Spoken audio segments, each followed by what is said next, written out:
for Waterlogged on behalf of saltwateraquarium.com. You know, I've got the tank up, the stand is built, but before I can do anything with respect to fish, I need to make sure that it is safe for them and that I'm not gonna have anybody jumping out. And Red Sea has got me and all of you covered. Even if you don't have a Red Sea tank, these kits are good for a lot of different tanks that are out there. So this is a DIY net cover. One thing that's great about it is it's not going to reduce the light that's going to be getting into the water in your tank, and you can make it very precise along the edges of your tank so that it doesn't leave any spaces for those fish to jump out. Now, this is a DIY kit, so it comes with most of what you need, but depending on the size tank that you have and the things that you need to go around, so for example, if you have a bunch of lights that are attached over top of your tank that are on the back, you're going to need to make sure you have some additional pieces like these here. These are called the zigzags. You're going to need to purchase these because they don't come in the kit, so figure out what you need first before you get started. In addition to the zigzag kits, you're going to need a couple of tools for this project. So first, you are going to need a measuring tape just to make sure that you've got everything the length that it should be. You're going to want some tape and a pen or a marker to mark off the lengths. And of course, you're going to want a cutting tool to cut the aluminum pieces that are on here. So if you don't have a battery-powered cutting tool, you could always use a hacksaw.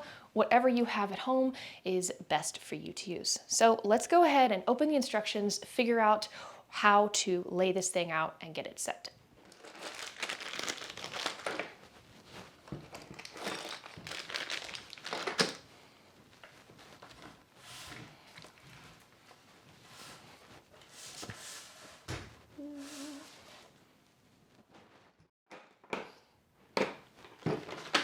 Okay, so now we're gonna go to our instructions.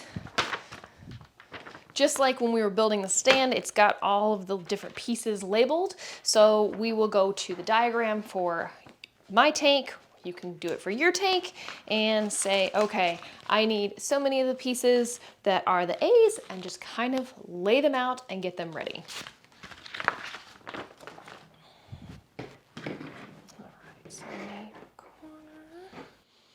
Okay, as you can see, I've got all of my pieces laid out and organized. I've got some spares in case I need them. I can pull them out along the way. Now, what I'm gonna do now is go ahead and measure out the pieces that I need for the front and the sides. I'm gonna come to the back later because there's some cutouts and some zigzags that I'll need to add. So I'm gonna start with the simple stuff first. Now, if you look on the back of the instructional pamphlet, it gives you the specific measurements that you need. One thing of note, you may have to do some conversion depending on the tape measure that you have, so keep that in mind. All right, let's go ahead and get these measured and cut.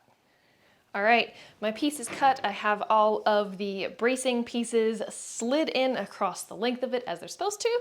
So now I'm gonna move on to measuring and cutting the side pieces. Now that I've got the sides measured, cut out, and the little pieces that's gonna hold the lid in place, I need to measure for the cutouts where the lights are gonna be. Ta-da! As you can see, I've gotten the back side all measured and cut and put together. Now, one thing that wasn't included in the instructions that I went ahead and did is some of these hanger pieces. I added a couple of extra on the front and the sides just to give it a little bit more support. Another thing that you should note if you're doing this at home is that if you've got some of those cords that you need to take out of the tank and get down the back of the wall, these corner pieces have little edges that you can punch out on the corners. That way you can run any cords out of the tank without having to have that lid kind of edged up. Something else that goes along with these corner pieces is the corner fronts and even the back of the tank is slightly beveled, so you may want to end up punching those out as well just to have it lay flat and smooth. Okay, that takes care of setting up the frame, but next thing we have to do is put the mesh in the tank. So I'm gonna go ahead and get that cut, measured, laid out, and placed in the frame. Okay, as you can see, I have laid the mesh out over top of the frame, and then I've taped it down to the table and kind of added a little bit of tension to it so that it's a little bit more taut over the frame. Next thing I'm gonna do is I'm gonna take the cord and this little tool that Red Sea gives you, and you're going to run the cord in these grooves along the edge of the frame.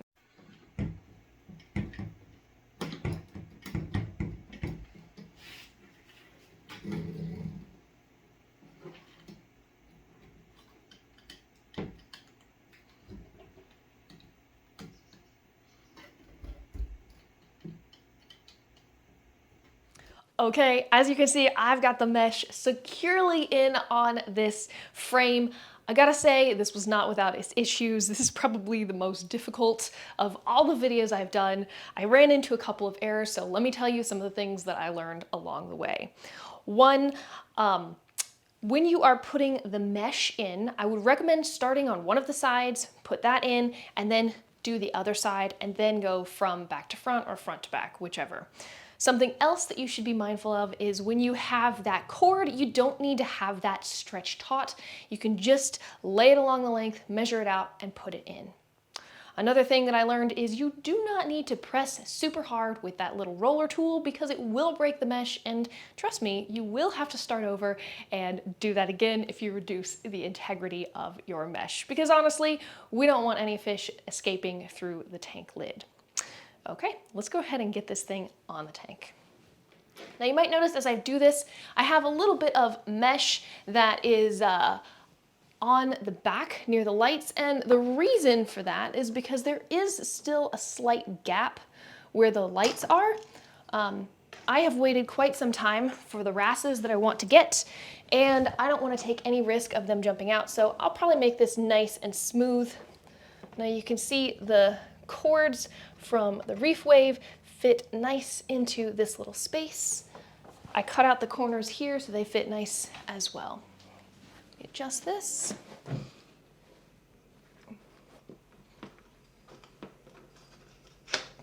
There you go. You heard it sit down into place.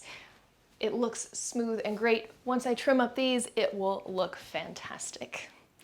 Okay, I hope you have enjoyed this video. I hope you have learned from some of my mistakes, and I hope you come back to watch the next videos in this series.